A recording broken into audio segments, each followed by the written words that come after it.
Meghalaya government assures full support to Manipuris living in Shillong. Chief Minister Conrad Sangma met leaders of the Hmar and Kuki community of Manipur residing in Shillong. The members raised various concerns over the ongoing crisis in Manipur and also sought help from the state government on various matters. Stating that violence is not the answer, he said that things such as these have to be discussed and the state government will always ensure that peace and order prevails.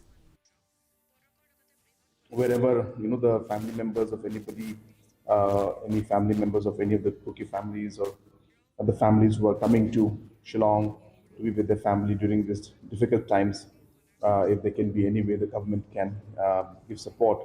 So we have asked Deputy Commissioner to look into that matter, and they've also asked us to take up some of the issues and concerns with the central government as a political party.